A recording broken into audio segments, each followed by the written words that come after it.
નમસ્કાર, એલ્યુમિનાઈ of IGHS પોડકાસ્ટમાં હું નરેન્દ્ર રામાનુજ આપનું હાર્દિક સ્વાગત કરું છું.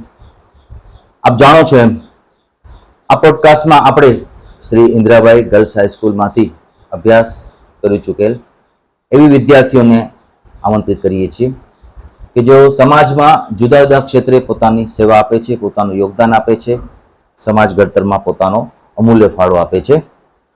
તો આજના પોડકાસ્ટમાં આપણી સાથે મહેમાનશ્રી છે શ્રીમતી રીતુબેન ભટ્ટ, જેઓ આચાર્ય શ્રી છે શ્રીજી વિદ્યાલય.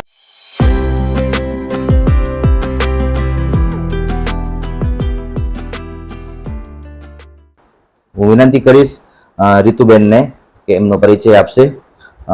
રીતુબેન, આ પોડકાસ્ટમાં આપનું હાર્દિક સ્વાગત છે. સૌપ્રથમ આપ આપનો પરિચય આપશો. નમસ્કાર. નમસ્કાર. હું રીતુ ભટ્ટ, જી, ઇન્દિરાબાઈની ભૂતપૂર્વ વિદ્યાર્થીની. જી. અત્યારે હું શ્રીજી વિદ્યાલયની કિડ્સ વિભાગ ઇંગ્લિશ મીડિયમમાં પ્રિન્સિપાલ તરીકે છું. જી. અને ટીચિંગ લાઈનમાં સમજો ને કે સર લગભગ 25 વર્ષથી થ્રુઆઉટ પ્રિન્સિપાલ તરીકે જ છું. ઓકે. દરેક અલગ અલગ સ્કૂલ હતી. ચાણક્ય સ્કૂલ હતી, અમદાવાદની ત્રિપદા, તુલજા એજ્યુકેશન, જી. અને હવે અત્યારે હાલમાં શ્રીજીમાં માધાપર ખાતે છું સર. જી જી, ખૂબ ખૂબ આભાર. ફરીથી અમારા શાળા પરિવાર વતી હાર્દિક સ્વાગત કરીએ છીએ તમારું. જી મેમ, IGHS ની સ્થાપના અને ભૂતકાળ વિશે આપ શું જાણો છો? મારા ફેમિલીમાંથી ઘણા મેમ્બર્સ છે, જેમ કે મારા ફઈજી છે, મારા મામીજી છે, જી. મારા માસી છે. એ લોકો ઇન્દિરાબાઈમાં ભણી ચૂકેલા છે સર. કારણ કે મારા ખ્યાલથી જે એજમાં અત્યારે એ લોકો છે ત્યારે આટલા આપણે બીજી કોઈ અહીંયા સ્કૂલો નથી. જી. એટલે એ લોકો સાથે પણ હું જ્યારે વાત કરતી ને, અને હમણાં જે આપણો આ 75મો વર્ષ શરૂ થયો જી. ને હું આ ગ્રુપમાં જોઈન થઈ તો મેં વાત કરી તો એ લોકો એટલા ખુશ થયા કે દીકરા અમે તો બોલી શકીએ એમ નથી, પણ અમારા વતી તું કહે છે કે અમે પણ ભણી ચૂક્યા છીએ, તારા ફેમિલી વાળા પણ. એટલે મારા ફેમિલીના પણ ઇન્દિરાબાઈમાં ભણી ચૂકેલા છે સર. જી જી. થોડીક ઇતિહાસની વાત કરી દઉં. આગળના પોડકાસ્ટમાં તો ઇન્દિરાબાઈ ગર્લ્સ હાઈસ્કૂલના ઇતિહાસની તો વિસ્તારપૂર્વક ચર્ચા થઈ છે. અને એમના જે સ્થાપક છે શ્રી ડોસાભાઈ લાલચંદ થાવર, અને એમના જ ભાઈ શ્રી કરમચંદ લાલચંદ થાવર, અને એમના જ સુપુત્ર શ્રી રસિકભાઈ થાવર સાથે આપણે તાજેતરમાં જ એક પોડકાસ્ટ લીધો અને એમણે વિસ્તારથી શ્રી ઇન્દિરાબાઈ ગર્લ્સ હાઈસ્કૂલના ઇતિહાસની વાત કરી. પણ થોડીક તમને હું ઝાંખી આપી દઉં તો 1949ની સ્થાપના છે. અને આ કન્યા શાળા એવી છે કે જેમાં આઝાદીના 2 વર્ષ પછી જ સ્થાપના થઈ છે. મને રસિકભાઈએ એ વાત કીધી હતી કે 1939માં શ્રી ઇન્દિરાબાઈ કન્યા શાળાની સ્થાપના થઈ, જે અત્યારે આપણે વાણિયાવાડ વિસ્તારમાં છે. પણ એ શાળામાં એવું હતું કે પ્રાથમિક શિક્ષણ મળતું હતું, અને ત્યારબાદનો અભ્યાસ માટે દીકરીઓને ઓલ્ફેડ હાઈસ્કૂલમાં જવું પડતું હતું. અને એ સમયમાં સમાજમાં એવું હતું કે દીકરી છે, કારણ કે ત્યાં કો એજ્યુકેશન હતું, છોકરા અને છોકરી સાથે ભણી શકતા. તો સમાજમાં એવું હતું કે ભાઈ દીકરીઓને અલગથી ભણવાનો જો માહોલ મળી જાય તો ઉત્તમ રહેશે. તો એ માટે બંને બંધુએ એક ઉત્કૃષ્ટ દીર્ઘદ્રષ્ટિ વાપરીને તે સમયના કચ્છ સ્ટેટના રાજા પાસે જમીનની માંગણી કરી, અને જમીન આપણને બંને બંધુઓને ફાળવવામાં આવી. અને એ સમયે 1949માં બંને ભાઈઓએ થઈને 1 લાખ રૂપિયાનું દાન કર્યું આ શાળાની સ્થાપના માટે. એ સમય માટે બહુ મોટી રકમ કહેવાશે. અને આ કન્યા કેળવણી માટે, કન્યાઓના કારકિર્દી માટે આ શાળાની સ્થાપના કરી. જી મેમ. તો IGHS માં તમારો જે અભ્યાસકાળ શરૂઆત થઈ તો એ કયું વર્ષ હતું? હું 2 વર્ષ માટે આવી હતી, 11મું અને 12મું ધોરણ. કારણ કે મને સ્ટેટિસ્ટિક સબ્જેક્ટ જોતો હતો, જે ભુજમાં ઇન્દિરાબાઈ સિવાય કોઈ બી સ્કૂલમાં ન હતો. એટલે 87 અને 88 એનામાં હું આવી. અને ખરેખર સર ઈ 2 વર્ષ મારા માટે ખૂબ જ અદ્ભુત રહ્યા છે કે 2 વર્ષમાં મેં એટલું બધું ત્યાં ભણતરની સાથે ઘડતર કહીએ ને સર. અને અત્યારે જે હું આ લાઈનમાં છું, ટીચિંગ લાઈનમાં, તો મને ટીચિંગ નો માર્ગદર્શન પણ મને ઈ જ સ્કૂલથી મળેલું છે સર. જી જી જી. એ સમયે તમે કીધું કે કોમર્સ સ્ટ્રીમ તમે પસંદ કરી હતી. એ સમયના આચાર્ય શ્રી કોણ હતા? મૃદુલાબેન અમારા આચાર્ય હતા. અને મારું સ્ટેટિસ્ટિક લેતા હતા હંસાબેન, નર્મદાબેન હતા, બેલાબેન હતા, પરમાર સર હતા, વૈષ્ણવ સર હતા, અને પીટી ના મધુબેન, જેને હું ક્યારેય નહીં ભૂલું. અને ઘણી બધા મારી સાથેના ટીચર હતા, બધા સાથે ખૂબ સારા સારા સમય પસાર કર્યો છે અને ખૂબ જાણકારી મેળવી છે સર, એમ કહી શકીએ હું. આપના ક્લાસમેટ એ સમયે જે પણ હોય આપનું નામ લઈ શકશો, જેથી પોડકાસ્ટ જોવે એમને એમ થશે કે ના મારા મિત્રે મને યાદ કરે છે. અમારા ક્લાસમેટમાં અમે 4 ફ્રેન્ડ ખાસ હતા સર. પણ સાથે સાથે ઉષા હતી ગાંધી, ભાવિની હતી, વર્ષા હતી, હર્ષા હતી. પણ અમે જે 4 હતા, હું, નિકિતા સોની, રચના ઠક્કર અને જયશ્રી સોની. અને સર અમે જે તોફાન કર્યા છે, અને ટીચર કે અમારું બધું રેડી હોય પણ તેમ સાથે અમે તોફાન પણ એટલા, એટલે ક્યારે વડ પણ ખાધી છે અને એ લોકોની શાબાશી પણ મેળવી છે અમે, એટલે બંને કામ કરેલા છે. અને ખૂબ સારી અમે યાદગીરીઓ છે. એ વર્ષ દરમિયાન અમે 2 વર્ષ હતી હું, અને 2 વર્ષમાં મૃદુલાબેન ની ઘણી વધ ખાધી છે અમે, આચાર્ય હતા એટલે. પણ બહુ સરસ રહ્યા દિવસો એ બધા. ઓકે, હું શાળા પરિવાર તરફથી એક વિનંતી કરીશ આપને કે આપના જે ક્લાસમેટ છે આપના સંપર્કમાં હોય તો એમને પણ આપણે આ પોડકાસ્ટ માટે આમંત્રણ આપશું. ચોક્કસ. તો એમને પણ આપ વોટ્સઅપ ગ્રુપમાં પણ જોડજો અને ગૂગલ ફોર્મ દ્વારા રજીસ્ટર પણ કરાવજો, જેથી આપણે એમને આવનારા અમૃત મહોત્સવમાં જોડી શકીએ. ચોક્કસ. જી મેમ. રીતુબેન, અભ્યાસકાળ દરમિયાન આપની કોઈ એવી સિદ્ધિ હોય અથવા શાળાની સિદ્ધિ હોય અથવા કોઈ પ્રેરણાદાયી પ્રસંગ, યાદગાર પ્રસંગ આપ અહીંયા ચોક્કસ વર્ણવી શકશો? ચોક્કસ સર. એ વખતે હું જયારે પહેલું વર્ષ હતું 11મા ધોરણમાં હું આવી, એટલે ત્યાંના મને ટીચર ને એ લોકોએ કીધું કે તને શેનો શોખ છે? મને ક્યારે સ્ટેજ ફેર નથી રહ્યો સર, એટલે બિંદાસ તમે મને ગમે એટલા વ્યક્તિઓની સામે ઊભી રાખી દો તો હું બધું જ કરી શકું. એટલે નાટક, ડાન્સ, ગરબા, વક્તૃત્વ સ્પર્ધા, શ્રુતલેખન, બધું જ એમ. અને એ બધા જેટલા અમારા કાર્યક્રમ થતા એમાં આપણે તાલુકા લેવલે ફર્સ્ટ આવેલી છું, જિલ્લા લેવલે ફર્સ્ટ આવેલી છું. એક પાત્ર અભિનય કર્યો તો એ વખતે સર ગુજરાત ફર્સ્ટ હું પ્રથમ હતી. ત્યાં સુધી કચ્છમાંથી કોઈ ગુજરાતમાં ગયું જ નતું સર. અને જે એક પાત્ર અભિનય કર્યો તો મેં, એટલે ઘણી બધી સિદ્ધિઓ ત્યાંથી મેં લીધી, મેળવી. અને ગરબામાં અને આનંદ મેળો સર અમે કર્યો તો, બહુ મજાની વાત છે. અમે આનંદ મેળો કર્યો તો, અમે 4 જ ફ્રેન્ડ અમારી સાથે બધા હતા, સ્કૂલના બધા પાર્ટિસિપેટ કરતા હતા. અમે પ્લેટ જે બનાવી હતી, મને બરાબર યાદ છે સર કે એ વખતે સ્કૂલમાં આનંદ મેળામાં સૌથી વધુ આપણે કહીએ ને વકરો કહીએ ને સર, ગુજરાતીનો ટિપિકલ વર્ડ છે આપણો, ઈ અમારો હતો સર. અને બધા બહુ ખુશ થયા હતા. પછી અમે ત્યાં જ બધા લાઇબ્રેરીમાં એમાં બધામાં આપી દીધા હતા બુક્સ ને બધું લઈને, કારણ કે લાઇબ્રેરીના જે ટીચર હતા ને સર, એ મને કાયમ કહેતા કે રીતુ તને જે રીતે બોલવાનું છે, તું ફ્રીક્વન્ટ બોલી શકે છે, તો તું કે વાંચન કેળવ. અને ઈ જે શબ્દ હતો ને સર, ઈ મેં 11મા ધોરણમાંથી પકડ્યો. આજે તમે કયો ઈ બુક્સ મારા ઘરેથી નીકળે. મને વાંચનનો શોખ, હા મારા પપ્પાને છે વાંચનનો, પણ મને જો પુષપ મળ્યું હોય મને કે ના તું કર આ, તો ઈ ત્યાંથી મળ્યું. અને ખાસ સર ઈ કહીશ કે મૃદુલાબેન મારા આચાર્ય, હું એમને ખાસ યાદ કરીને એક વાત જરૂર કહીશ કે અત્યારે જો હું અહીંયા છું તો એમનાથી, કારણ કે એ મને કહેતા કે છોકરી તું તોફાની છો, તું બધી જ એક્ટિવિટીમાં ભાગ લઈશ તો હજી થોડીક ભણવામાં ધ્યાન દઈ દે, તું આ લાઈનમાં આવી શકીશ.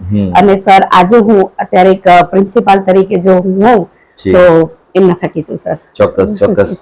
રીતુબેન, આપે જેમ કીધું એમ કે આપના અભ્યાસકાળ દરમિયાન તાલુકા કક્ષા, જિલ્લા કક્ષાએ, ગુજરાત કક્ષાએ પણ આપ નંબર લઈ આવી ચૂક્યા છો.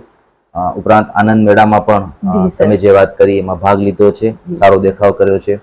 તો આ કોમ્યુનિટી વતી, અમારા શાળા પરિવાર વતી આપને ખૂબ ખૂબ અભિનંદન એ બાબત. અને આપણે જે એક ઉમેર્યું કે ઇન્દિરાબાઈ ગર્લ્સ હાઈસ્કૂલના કેળવણી, એના સંસ્કાર થકી જ તમે આજે આ પદવી પર છો. તો ચોક્કસથી ઘણા બધા પોડકાસ્ટમાં પણ દીકરીઓ અમને કહે છે કે એમની કારકિર્દીમાં જો મહત્વનો ફાળો હોય તો આ ઇન્દિરાબાઈ ગર્લ્સ હાઈસ્કૂલના શિક્ષણનો, શિક્ષકો દ્વારા જે સંસ્કાર આપવામાં આવેલ છે એ અગત્યનો ભાગ ભજવે છે. અને ઉત્તમ નાગરિક તરીકે આજે સમાજમાં, અને ખરેખર હું પોતે પણ જોઉં છું, કારણ કે સર ટાઈપિંગ છે તો હું ત્યાંથી શીખી છું સર, બરાબર. પછી એમ કે કોઈ બી હંમેશા મધુબેન કહેતા કે જીવનમાં કોઈ બી વસ્તુ તું કર તો એક વસ્તુ યાદ રાખજે કે ખેલદિલી દાખવજે. કોઈ બી વસ્તુમાં કદાચ તું ફેલ બી થઈ અથવા તું એક પગથિયું નીચે પણ રહી છતાં તો એમ સમજે કે નહીં આ કર્યું છે એમને સારું જ કર્યું છે. એટલે પીટી ટીચર અમે સર તમને ખ્યાલ હોય કે સ્પોર્ટ્સ ના જે ટીચર હોય ને એ આપણને ખેલદિલ જ બનાવે. એટલે ઈ મધુબેન પાસેથી બહુ સરસ રહ્યું, વૈષ્ણવ સર સાથે પાસેથી બહુ સરસ, નર્મદાબેન અને હંસાબેન ક્લાસ ટીચર હતા મારા, બહુ તોફાન કરતા. સર પાછલી બેન્ચ ઉપર બેસીને જે અમે તોફાન કરીએ એટલે બેન એમ જ કે રીતુની ટીમ હશે એમ, એટલે બેનને ખ્યાલ પણ ખરો, પણ બહુ મજા કરી છે સર. હજી કહું સર કે અમે 12મા ધોરણનું પરિણામ આવી ગયું, સ્કૂલમાં રિઝલ્ટ લેવા ગયા બધા, અમે ચારે બેનપણીઓ ત્યાં બેઠી જ રહી ઓટલા ઉપર. મને હજી મેં જૂનો ફોટો જોયો ગઈકાલે અને મારો ક્લાસ મેં ઝૂમ કરીને જોતી હતી, મને મારો ક્લાસ દેખાતો હતો કારણ કે અમે ત્યારે હતા ત્યારે જૂની જ હતી સ્કૂલ એટલે. અને બેઠા રહ્યા પછી ચોકીદાર કાકા આવ્યા કે છોકરીઓ આજે તો હવે જાઓ હવે તમે. પણ ત્યારે ત્યાં ઝાડ નીચે વચ્ચે આંગણામાં જતું ઝાડ, ગેટ શરૂ થાય ને સર તરત જ હતું, ઈ અમારી સ્પેશિયલ જગ્યા હતી. અને ત્યાં જ બેસીને પ્રવીણભાઈ ના મમરા ખાવાના, કૈલાશભાઈ નું શરબત પીવાનું, અને ઓલા રોટી વાળા બાઈ બેસતા 50 પૈસાની સર રોટી આપતા, પણ ઈ જે એનો અનેરો આનંદ હતો ઈ આજના કદાચ પીઝા બર્ગર માં નથી. અને બહુ મજા કરે. અને લગભગ સર અમે સાંજે 6 વાગ્યા સુધી બેઠા રહ્યા સ્કૂલમાં અને એટલા રડ્યા છીએ હું, નિકી, રચુ ને જયશ્રી. અને આજ પણ સર હું કહું છું તો આંખ ભીની થઈ જાય છે કે એટલી બધી યાદો હતી કે બધાના રસ્તા પછી ડિફરન્ટ થતા હતા કે કોઈ ક્યાં જશે, કોઈ ક્યાં જશે, ક્યારે મળશું. અને ખરેખર એવું જ થાય છે સર કે પછી કારકિર્દી ચેન્જ થતી હોય છે, મેરેજ થાય એટલે અમુક વર્ષોનો ગેપ આવી જાય, પણ ફરી પાછા જયારે બધા મળીએ છે ને ત્યારે ખૂબ આનંદ આવે છે સર. ચોક્કસ. આપની જે મીઠી સ્મૃતિઓ તમે કીધી મને, જે તે સમયે જે તમે રોટી ખાતા, મમરા છે, શરબત છે, આ બધી જે મીઠી યાદો છે બધી દીકરીઓ અહીંયા રજૂ કરવા માંગે છે, પણ આપ જેની ખાલસતાથી વ્યક્ત કરો છો ખરેખર એ જ સાચી વ્યક્તિ છે કે ભાઈ આપણે એને વ્યક્ત કરીએ આપણે તો ખરેખર ઇન્દ્રાબાઈ ગર્લ્સ હાઈસ્કૂલમાં શું આપણે કર્યું છે ને.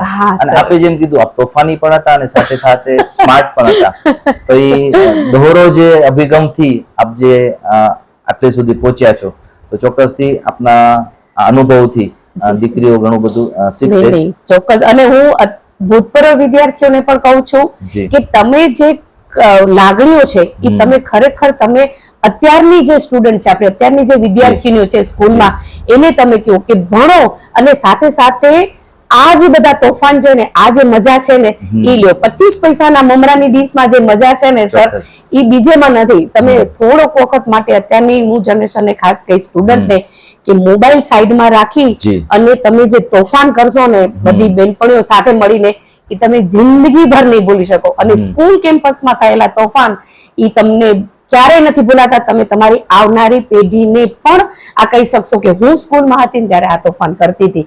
અને સર ઈ તોફાન કહેવામાં આપણને નાનક નથી લાગતી, ઉલટાનું ગર્વ થાય છે કે ભાઈ અમે વઢ પણ ખાધી છે અને શિક્ષકોની શાબાશી પણ લીધી છે. અને દરેક શિક્ષકોએ ત્યાં જે અદ્ભુત ઘડતર કર્યું છે દરેક વિદ્યાર્થીઓનું. અને મારી સાથેનો બેચ હતો સર, તમે માનશો નહીં, દરેક વિદ્યાર્થીઓ, દરેક મારી ફ્રેન્ડ છે એક સારામાં સારી પોસ્ટ ઉપર છે અત્યારે. હા. અને મેં બધાના ઇન્ટરવ્યુ બી જોયા અને આઉટ ઓફ ઇન્ડિયા પણ છે. તો હું પણ ત્યાંથી પણ કહું છું કે ખરેખર જે વિદ્યાર્થીઓનો બારે છે તો તમે આ પોડકાસ્ટમાં ભાગ લો અને તમારી લાગણીઓ ઇન્દ્રાબાઈ ગર્લ્સ હાઈસ્કૂલ સાથેની જે છે ને એ ખરેખર વહેતી મૂકો કે જેને લીધે આપણી ઇન્દ્રાબાઈ ગર્લ્સ હાઈસ્કૂલનું નામ રોશન થાય. અને અત્યારે ભુજના હૃદયસમા વિસ્તારમાં એ સ્કૂલ આવેલી છે એટલે. અને બીજું કે ત્યાં ક્યારે ભેદભાવ નથી સર. એ સ્કૂલનો મેઇન એક થિંગ છે કે કોઈ પણ જ્ઞાતિને, જાતિને, અમીર ગરીબ કોઈનો ભેદભાવ નથી. ઈ મેં ત્યાં જાણ્યું છે સર. અને દરેકને સમાન કક્ષાએ, એવું નથી કે ભાઈ તું એક વખત આવી ગઈ હવે તું જ આવ્યા કર આગળ, એવું નહીં. દરેકને સમાન હક આપેલો છે અને એ મેં મારી આંખે અમે જોયેલું છે અને અમે ખૂબ એન્જોય કર્યું છે. અને હું ગર્વ સાથે કહી શકીશ કે હું ઇન્દ્રાબાઈની સ્ટુડન્ટ છું એમ. જી મેમ, આપની જે લાગણી છે આપની આંખોમાં પણ દેખાઈ આવે છે. અને જે આપણે વાત કરી સમાન ભાવ રાખવામાં આવે છે, આજે પણ એ પરંપરા જાળવી રાખી છે. આજનો જે શાળા પરિવાર છે એ પણ સમર્પિત ભાવથી વિદ્યાર્થીઓના કેળવણી માટે પોતાનું યોગદાન આપે છે. એના માટે કોઈ સમય પણ જોતું નથી. જી મેમ, આપના અભ્યાસકાળ આપણો પૂર્ણ થયો, ત્યારબાદ આપની કારકિર્દીની શરૂઆત કેવી રીતે થઈ? બસ અભ્યાસ પૂર્ણ કર્યો પછી કોલેજના અમારા દિવસો હતા. 3 વર્ષ મેં કોલેજ કરી. ત્યાર પછી મેરેજ થયા. મેરેજ પછી મેં સ્ટાર્ટિંગ કરી મારી પોતાની નર્સરીથી કે મને શિક્ષણમાં જવું હતું એટલે એમ થયું કે હું કરી શકીશ એટલે એક નર્સરીથી મેં સ્ટાર્ટ કર્યું અને ત્યાર પછી ધીરે ધીરે મને આશાપુરા સ્કૂલ છે અહીંયાની ત્યાં મને ડાન્સ ટીચર તરીકે બોલાવતા એન્યુઅલ ફંક્શન કે કાંઈ બી હોય તો એટલે મેં ત્યાં શરૂઆત કરી અને પછી સીધી અમે ગોવા ગયા. ગોવામાં મેં સુપરવાઇઝર તરીકેની જોબ કરી બીકોઝ ઓફ કે હું લંડનમાં ત્યાં ગઈ હતી 6 મહિના. તો ત્યાં મને ત્યાંની નર્સરી હતી તો ત્યાં નાના બાળકો સાથે તમે કઈ રીતે એટલે મારા મગજમાં એમ હતું કે પેન્સિલ પકડાવશું જે બાળકને તો યુનિવર્સિટી સુધી પહોંચશે એટલે મને એ જ ઈચ્છા હતી કે હું કેજી સેક્શનમાં જાઉં અને પાયો મજબૂત કરું કેમ કે સર આપણે ઘર બનાવીએ ત્યારે પાયાને મજબૂત કરીએ છીએ રૂમ પછી મજબૂત થશે એટલે મારી ઈચ્છા જ હતી એટલે હું ત્યાંની લંડનની 2-3 નર્સરીઓ હતી ત્યાંની હું વિઝિટ કરતી ત્યાં હું જોબ કરતી સર અને બધું શીખતી કે કઈ રીતે તમે તમારા બાળકોને ત્યાં ભણાવો છો એનું ઇમ્પ્લિમેન્ટ મેં સીધું ગોવામાં કર્યું અને ત્યારબાદ હું પછી ભુજ શિફ્ટ થઈ અને ભુજમાં મને મારી પોતાની નર્સરી કરી. ચાણક્ય સ્કૂલમાં મને સીધી પ્રિન્સિપાલ તરીકેની જોબ મળી કેજી સેક્શનમાં. પછી અમદાવાદની ત્રિપદા સ્કૂલ હતી એમની સાથે કામ કર્યું. મારી પોતાની પણ સ્કૂલ હતી તુલજા એજ્યુકેશન એ મેં શરૂ કરી અને ત્યારબાદ અત્યારે શ્રીજીમાં સર. હા ખૂબ સરસ મેમ. આપણે જેમ વાત કરીએ કોઈ પણ બાળક છે જન્મ લીધા પછી એનું માનસપટ એકદમ કોરું હોય છે અને એના માનસપટ ઉપર આપણે જે લખીએ એ મુજબ એની કેળવણીની દિશા એ પકડે છે અને આપણે જે વાત કરીએ એમ કે એ બાળકને આપણે નાનપણથી જ જો એ રીતે સંસ્કાર આપશું તો ચોક્કસ એ પેન્સિલ થી યુનિવર્સિટી સુધી જાય છે સર. ખૂબ ખૂબ આપના ઉત્તમ વિચાર બદલ અને આપ એ થકી આજે જે અલગ અલગ સંસ્થાઓમાં સારી સારી પદવીઓમાં રહીને આજે જે પદવી ઉપર છો એ બદલ ફરીથી અમારો શાળા પરિવાર આપને એ બદલ ખૂબ ખૂબ અભિનંદન આપે છે. Yes ma'am. જી મેમ, આપ જાણો છો કે 2024 ચાલુ વર્ષે જ આ શાળાને 75 વર્ષ પૂર્ણ થયા છે અને 75 વર્ષ પૂર્ણ થયા છે તો એ અંતર્ગત આ શાળા એક અમૃત મહોત્સવની ઉજવણીનું આયોજન કરે છે અને એ ઉજવણી ચાલુ પણ કરી નાખી છે અમે નાના નાના કાર્યક્રમો દ્વારા. પણ હજી આપણી કોમ્યુનિટીમાં ઘણી બધી વિદ્યાર્થીની એવી હશે દેશ અને વિદેશમાંથી કે જેને ખરેખર આ અમૃત મહોત્સવની ખબર નહીં હોય તો આપના માધ્યમ દ્વારા આ પોડકાસ્ટના માધ્યમ દ્વારા હું વિનંતી કરીશ આપને કે આપ એવો પ્રેરણાદાયી સંદેશ આપો જેથી હજી પોડકાસ્ટ જોઈને વિદ્યાર્થીઓ આપણી સાથે જોડાય, આપણો આ શાળા સમુદાય મોટો બને, આપણો પરિવાર મોટો બને અને આપણા અમૃત મહોત્સવને આપણે ઉત્સાહભેર ઉજવી શકીએ. તો આપ દ્વારા એક પ્રેરણાદાયી સંદેશ. હું દરેક વિદ્યાર્થીઓને ખાસ એ કહેવા માંગુ છું કે આપણે ઇન્દ્રાબાઈ ગર્લ્સ હાઈસ્કૂલની વિદ્યાર્થીઓનું છે એનું એક આપણે ગર્વ છે અને એ ગર્વની સાથે જ્યાં પણ રહેતી મારી તમામ સહપાઠીઓ બધી જ વિદ્યાર્થીઓ બહેનોને ખાસ વિનંતી કરીશ કે તમે આ અમૃત મહોત્સવમાં જોડાઓ, તમારી લાગણીઓ વહેતી કરો અને આવનારી પેઢી આ સ્કૂલ સાથે જોડાય અને આ સ્કૂલનું નામ રોશન કરે અને અહીંયા ભણાવી ચૂકેલા તમામ શિક્ષકોનું નામ રોશન થાય. એ લોકોને પણ એક એમ થાય કે ના અમારી પાસેથી જે વિદ્યાર્થીનીઓ ગઈ છે અહીંયાથી ભણીને તો એક સારી પોસ્ટ ઉપર ગઈ. હા, ઉત્તમ ગૃહિણી હશે તો પણ ઉત્તમ ગૃહિણી છે જ, એમાં પણ બે કોઈ મત નથી. તો દરેક વિદ્યાર્થીઓને હું ખાસ વિનંતી કરીશ કે આપણે આ એક જે આપણો અમૃત મહોત્સવ છે જેને આપણે પ્લેટિનમ વર્ષ કહી શકીએ છીએ સર, તો એ પ્લેટિનમ છે એ એટલું મોંઘું છે, ગોલ્ડન કરતા પણ પ્લેટિનમ હંમેશા મોંઘું હોય. તો આપણે એમ સમજવાનું છે કે આપણે એક મોંઘા માયલા મહોત્સવના પાર્ટરૂપ છીએ અને આપણે આમાં બધા જોડાઈએ અને આપણું જેટલું બનશે એટલું આપણે આ સ્કૂલને સહયોગ આપીએ. જી, thank you very much ma'am. હું આશા રાખીશ કે આપના આ સંદેશથી આપણી કોમ્યુનિટી છે જરૂરથી પ્રભાવિત થશે અને વધુ ને વધુ દીકરીઓ આપણી સાથે જોડાશે. ચોક્કસ. જી, તો આ હતા રીતુબેન ભટ્ટ જેમણે પોતાના અભ્યાસકાળના અનુભવો શેર કર્યા, એમની કારકિર્દીના અનુભવો શેર કર્યા, શાળાઓની મીઠી મીઠી સ્મૃતિઓને યાદ કરી અને આપણા સૌ પાસે એમના અનુભવ રજૂ કર્યા, જે બદલ ખૂબ ખૂબ આભાર રીતુબેન. આપે કિંમતી સમય કાઢીને આ પોડકાસ્ટમાં ભાગ લીધો, અમારી ફરજ છે સર. આપનો ખૂબ ખૂબ આભાર. જી, તો નેક્સ્ટ એપિસોડમાં આપણે ફરીથી મળશું. હું લાસ્ટમાં એક અપીલ કરીશ કે આપ આ યુટ્યુબ ચેનલને સબસ્ક્રાઇબ કરો અને વધુને વધુ આપણા સમુદાયને મોટો કરો. આપ જો આ પોડકાસ્ટમાં આવવા માંગતા હો તો ડિસ્ક્રિપ્શનમાં મારો કોન્ટેક્ટ નંબર છે, મને વોટ્સઅપ મેસેજ કરશો તો ચોક્કસથી મારા આયોજનમાંથી હું તમને તારીખ ફાળવી આપીશ અને આપનો પોડકાસ્ટ અહીંયા રજૂ કરશો. નેક્સ્ટ એપિસોડમાં ફરીથી મળશું આવા જ એક એલ્યુમિનાઈ સાથે. Thank you very much. ધન્યવાદ.